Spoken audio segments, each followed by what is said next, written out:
عزيزي المشاهد، خليني اقول لك اننا داخلين على اكتر حلقه اتطلبت مننا الفتره الاخيره، وهي مشروع محل ملابس. فركز معايا بقى يا كبير وتعالى احكي لك قصه المشروع ده من اولها لاخرها بكل تفاصيلها باذن الله.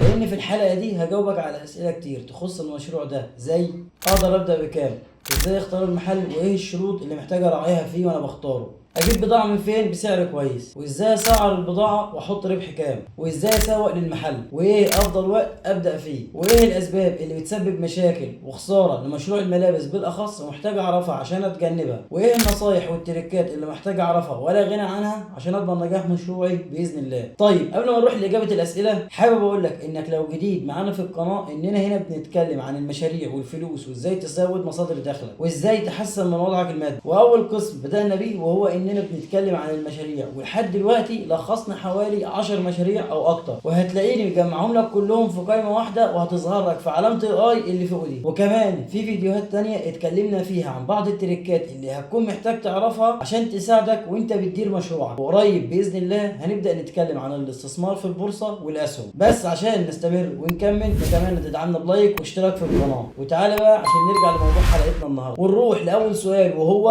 اقدر ابدا بكام. بص، دي بتختلف من شخص للتاني، وعلى حسب انت عاوز تتخصص في قسم معين ولا عاوز يبقى عندك التشكيله كامله من رجال وحريم واطفال. بس في معلومه عاوزك تعرفها، وهي ان القسم الواحد عشان يكون عندك تشكيلته كامله فانت هتحتاج على الاقل اكتر من 100,000 جنيه. ولكن طبعا كل ما الفلوس اللي هتكون معاك اكتر كل ما عدد الاقسام عندك هيزيد، وساعتها هتقدر تشتغل في مواسم اكتر، لان زي ما انت ما عارف كل قسم وليه الموسم بتاعه. زي الحريمي مثلا ليه عيد الام وعيد الاضحى وعيد الفطر، وعندك قسم الاطفال ليه عيد الفطر وعيد الاضحى وكمان دخلت المدارس. بس في نقطة أخيرة عاوز أقولها لك في إجابة السؤال ده، إنه يفضل إنك تبدأ بحوالي 150,000 جنيه وبلاش تقل عن كده. طيب نروح للسؤال التاني، وهو إزاي أختار المحل. بص يا غالي، في شوية نقط لازم تراعيها وأنت بتختار المحل بتاعك. أولهم إنك لازم تنسق ما بين إمكانياتك المادية والمبلغ اللي هتشتغل بيه وما بين مساحة المحل اللي هتختاره. يعني مثلا ما تكونش انت مخصص 200,000 جنيه للمشروع وتروح تختار محل مساحته واسعة جدا ومحتاج عشان يتفرش مش اقل من نص مليون جنيه بضاعة. بس برضه لما تروح تختار المحل بلاش تختار محل مساحته ضيقة جدا، لان ده مش هيساعدك في انك تعرض بضاعتك بشكل كويس. فيفضل ان مساحة المحل ما تقلش عن 40-50 متر. تاني نقطة ان لازم يكون في نقطة قوة للمحل اللي انت بتختاره، بمعنى ان ممكن تكون نقطة قوتك انك تجيب محل في وسط السوق خاص للملابس، وساعتها هتكون وفرت على نفسك كتير في انك تعرف الناس مكان المحل بتاعك، لانه بالفعل موجود في وسط منطقة الناس بتستهدفها عشان تشتري الملابس. بس خد بالك في المناطق دي المنافسة بتبقى شرسة جدا، وممكن تكون نقطة القوة بتاعتك انك تختار المحل جنب مكان معين ويكون المكان ده هو نقطة القوة بالنسبة لك. بس ساعتها انت هتكون مرتبط بقسم معين يناسب العملاء اللي بيترددوا على المكان ده، زي انك تختار محل يكون جنب مستشفى ولادة، فساعتها هتكون مضطر تفرش المحل بتاعك بشغل اطفال وخصوصا حديث الولادة. او زي انك تختار محل جنب محكمة مثلا، فساعتها هيكون شغلك عبارة عن قمصان كلاسيك وبدل وغيره من الشغل اللي يناسب المحامين. او زي انك تختار محل جنب مجمع مدارس، وساعتها ممكن تهتم بالقسم الحريمي والاطفال. او زي انك تختار محل جنب مجمع كافيهات واماكن خروجات، فساعتها شغلك هيهتم اكتر بقسم الشبابي. اتمنى دلوقتي تكون فهمت اقصد ايه من انك لازم تراعي نقطة قوة للمحل بتاعك. وكمان نقطة لازم تاخد بالك منها وانت بتختار المحل، بلاش تاخد محل مدفون في حواري، يعني الواحد عشان يوصل له مضطر انه يدخل شارع من جوه شارع من جوه شارع. طبعا الكلام ده ما ينفعش، لان العميل عشان يوصل لك بيجد صعوبة في الموضوع او مضطر يتعب على طول هيشوف غيرك. فركز كده الله يبارك لك وحاول تختار محل ظاهر ويكون الوصول ليه سهل. نروح بقى للسؤال الثالث، وهو اجيب بضاعة من فين بسعر كويس. يا ترى اجيب من المصانع ولا من مكاتب الجملة؟ بص، طالما هتبدأ قطاعي مش جملة يبقى يفضل انك تركز اكتر مع مكاتب الجملة وتحاول تبعد خالص عن المصانع، لان المصنع هيجبرك تاخد كمية كبيرة من كل صنف وده هيخلي التشكيلة عندك قليلة، بعكس مكاتب الجملة هتلاقي عنده تشكيلة كبيرة وشغل مصانع كتير، فتقدر تختار وتشكل براحتك بالكميات اللي انت عايزها. والطبيعي ان الكميات بتبدأ معاك من دستة لكل صنف، لكن في مكاتب واماكن بتسهل عليك الامور وتقدر تاخد منهم بالنص دستة لكل صنف. طيب اقدر اوصل للمكاتب دي ازاي واماكنهم فين؟ بص يا غالي، في عندك 3 اماكن. اولهم المكاتب اللي في رمسيس، التاني ودي اللي شهرتها مسمعة في كل حتة وهي المكاتب اللي في العتبة، التالت وده الاهم واللي الكل بيشكر فيه ولازم تركز معاه، وهو المكاتب اللي في شارع الترعه البولائيه في شبرا، وده في شبرا مصر مش شبرا الخيمة. هناك هتلاقي مكاتب جملة كتير في كل الأقسام، رجالي وحريمي وأطفال وحديث ولادة وشبابي وكله بمعنى كلمة كله. انزل هناك ولف وشوف وقارن الأسعار وشوف مين هيتسهل معاك ويديك كميات كويسة بالمبلغ اللي معاك. ولو عايز تكون خلفية عن الأسعار ونظامها دور على النت وشوف الجروبات بتاعت المكاتب دي وادخل وشوف وقارن الأسعار. وبالمناسبة الوصول للجروبات دي مش صعب، انت بس اعمل سيرش بسيط على جوجل عن جروبات تليجرام لمكاتب ملابس الجملة، هيظهر لك كمية جروبات كتير. نروح للسؤال الرابع وهو ازاي اسعر البضاعة واحط ربح كام. في النقطة دي في كل مشروع هتلاقيني بقول لك ان انسب نسبة للمجال ده 30% مثلا او 50% او اكتر وهكذا، لكن المجال ده ليه حسبة ونظام مختلف شوية، لانك لو مشيت بالنظام ده في مجال الملابس ممكن تلاقي نفسك في الاخر بتخسر، لان النسبة الثابتة مش بتفضل مع الشغل اللي عبارة عن مواسم. فتعال اقول لك بقى على افضل طريقة للتسعير، وركز بقى معايا عشان النقطة دي مهمة جدا. في البداية أول لما تنزل البضاعة هيكون عندك التشكيلة كاملة لجميع الأصناف، وبتكون القوة الشرائية قوية جدا في بداية الموسم، فتقدر تحط نسبة ربح عالية توصل معاك ل 100%، وممكن أكتر كمان لو أنت واثق في الشغل اللي عندك وإنك مالكش منافس ليه بنفس الجودة. واعمل حسابك إن البيع في بداية الموسم بيكون شغال وحلو جدا، لكن فيما بعد لما الموسم هيكون قرب يخلص هتلاقي نفسك بتبيع البضاعة اللي باقية معاك بنسبة ربح أقل، وفي آخر الموسم ممكن تبيع البضاعة اللي فاضلة معاك بنفس سعر جملتها وأوقات كمان بأقل من سعر الجملة. طبعا أنت هتعمل كده عشان تحرق اللي باقي عندك وتلحق تنزل الموسم الجديد، فساعتها عادي اللي هتكون كسبته في بداية الموسم لما تيجي تحسبه على إجمالي الموسم هتلاقي معوضك في الأرباح. أظن كده عرفت إيه سر نسبة الربح العالية اللي بتكون في بداية الموسم. نروح بقى للسؤال الخامس وهو إزاي أسوق للمحل. بص التسويق والدعاية ليهم طرق كتير، وأنا هقول لك على شوية امثله وانت اختار منها اللي يعجبك او افهمهم وانت بدع بطريقتك. اول طرق التسويق وهي طرق التقليديه، زي انك تطبع ورق وتكون حاطط فيه كل بيانات المحل وتكون موضح انك عامل عروض وخصومات بمناسبه الافتتاح وتوزع الورق ده على الناس في الشارع. تاني طريقه ودي في ناس برضو كتير بتعملها، وهي انك تعمل صفحه على الفيس او الانستا او التيك توك وتعمل لها اعلان ممول للمنطقه اللي فيها المحل. وصدقني النقط دي رغم ان هي تقليديه وبسيطه بس النتائج بتاعتها بتبقى جامده جدا، وخصوصا لما بتعرف تشتغل عليها صح. في برضه من الطرق التانية للدعاية انك تعمل عرض او اتنين وتعمل لهم بانر كبير وشيك وتعلقه قدام المحل. طيب انا عمال اقول لك اعمل عروض وقول للناس عليها، طب العروض دي ممكن تكون عبارة عن ايه؟ انا هقول لك. لنفترض مثلا ان عندك في المحل 100 صنف، شوف حوالي 3 أو 4 اصناف بس يكونوا مطلوبين قوي وتقريبا موجودين عند الكل وكمان سعرهم موحد ومعروف. ولنفترض مثلا ان الصنف ده سعره جملته 100 جنيه وتقريبا كل المحلات بتبيعه من 160 ل 200 جنيه، فانت بقى بيعه بسعر جملته، وهنا هتكون حققت اكتر من حاجه بحركه واحده. بس طبعا الحاجات دي عشان تتحقق فلها شروط، ومن ضمن شروطها انك تكون مسوق للعرض صح، وانك تكون حاطط العرض في واجهه المحل بحيث ان الزبون من قبل ما يدخل المحل تكون عينه واقعه على العرض. ومن ضمن النتائج للعروض دي انها بتشد انتباه العميل للمحل بتاعك، وكمان بتجيب لك عملاء جدد للمحل، وكمان بتخلي العميل يثق فيك وفي اسعارك وبيشوفك احسن من الكل. في بقى تركايه صايعه ممكن تعملها وتتحايل بيها على دماغ العميل، وهي ان العروض دي تعمل نصها معلن،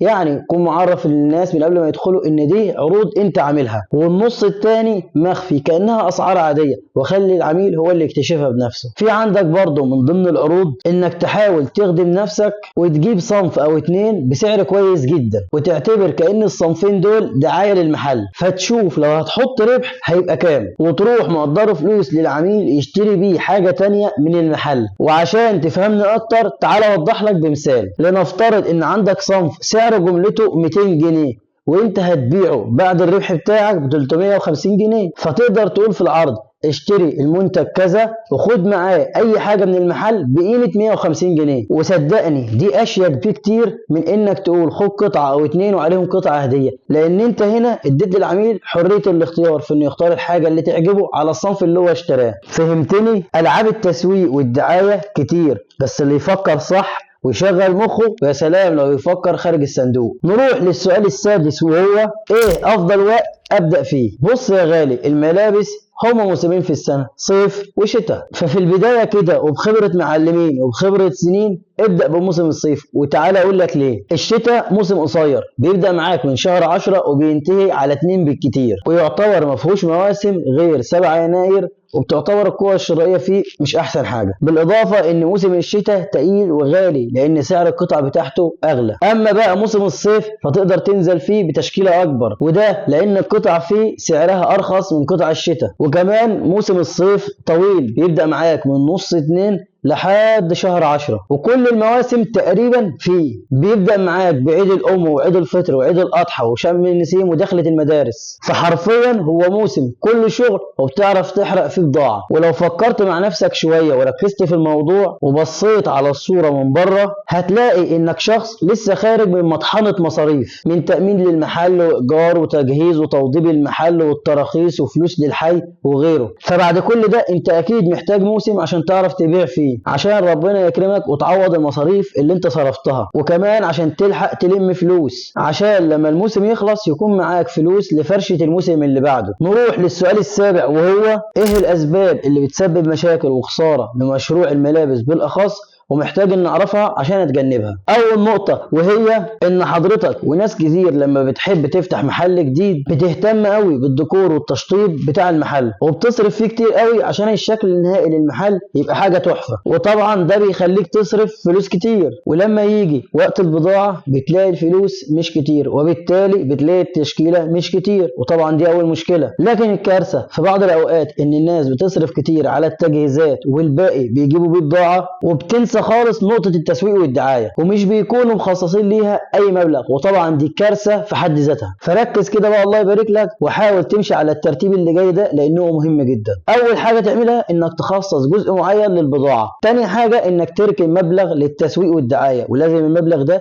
يكون كويس وهيكفي معاك التسويق والدعاية اللي أنت هتعملهم. تالت حاجة المبلغ اللي باقي معاك تعمل بيه تجهيزات وتوضيبات المحل من ديكورات وتشطيبات وغيره. تاني نقطة من الأسباب اللي بتسبب خسارة للمحل وكمان اوقات بتتسبب في قفل المحل، وهي ان صاحب المحل بيفتح المحل وهو مش فاضي انه يقف فيه بنفسه. بص يا غالي، اتمنى تفهمني في النقطة دي. اولا محدش بيخاف على المصلحة غير صاحبها، فعشان المحل يبقى ليه قاعدة كويسة من العملاء والشغل فيه يبقى تمام، فده محتاج على الأقل من 6 شهور لسنة. فمن قبل ما تفتح المحل فكر مع نفسك شوية. لو ما كنتش هتقدر تقف في المحل الفترة المطلوبة ديت وتباشر الشغل بنفسك بلاش تفتحه أحسن. طبعا ممكن حد يجي يسألني طب لو أنا شغال من الأساس وفعلا عندي محل وعايز أفتح فرع جديد أعمل إيه؟ هقول لحضرتك لو أنت شغال في المجال وناجح فيه وعاوز تفتح فرع تاني فأنت أكيد بخبرتك هتعرف تتجاوز النقطة دي. وكمان عندي تشبيه بسيط انت لما تسمعه هتفهم اقصد ايه. لنفترض ان عندك طفل وربنا رزقك بمولود جديد، هل اهتمامك هيفضل بالطفل الاول بس؟ طبعا لا، ده انت كمان اغلب اهتمامك هيروح للمولود الجديد. فهي نفس المعادله بالظبط، محل جديد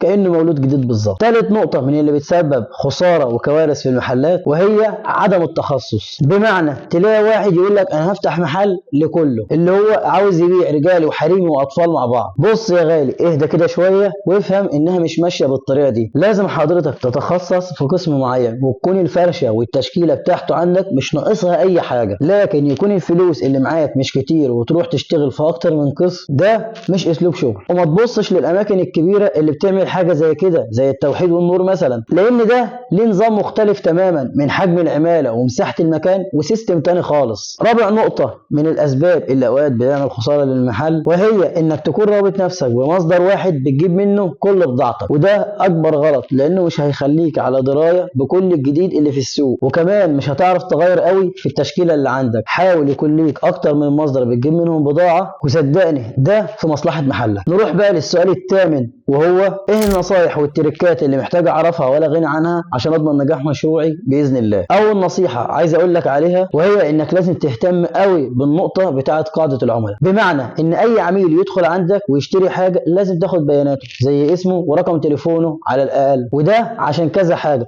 ابسطهم ان لما تكون الدنيا معاك مش احسن حاجه في المبيعات وحابب انك تنشط الدنيا عن طريق شويه عروض، فما فيش انسب من العميل اللي اشترى من عندك قبل كده. طيب حضرتك لو مش مهتم ببيانات العملاء قول لي هتوصل له ازاي؟ وكمان في نقطه تانية هتفيدك قوي في الموضوع ده، وهي انك بعد ما العميل يشتري من عندك بفتره تقدر تتواصل معاه وتساله عن رايه في المنتجات اللي اشتراها من عندك، وتساله ايه اللي عجبه وايه اللي انت ممكن تضيفه للمحل عشان يعجبه اكتر. يعني حسسه انك مهتم بيه وبرايه، وانه مش مجرد زبون وخلاص. وخليك دايما مقتنع ان المحافظه على العميل الحالي اهم وافضل بكتير من انك تجيب عميل جديد. نروح لتاني نصيحه، وهي انك حاول تهتم بالبياع اللي معاك عشان يكون قلبه على المصلحه. بمعنى ان الموضوع ما يكونش بالنسبه له مجرد شغل وخلاص. حاول تدربه على انه ازاي يكون بياع شاطر، وكمان حاول تحط له نسبه من الارباح على كل قطعه بيبيعها. يعني خليه مقتنع من جواه ان كل ما يهتم بالشغل اكتر ويبيع اكتر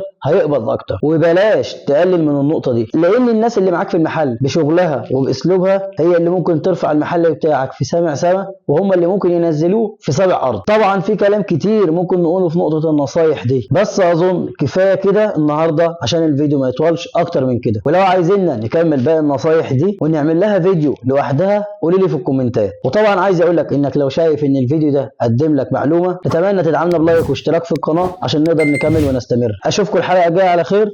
سلام.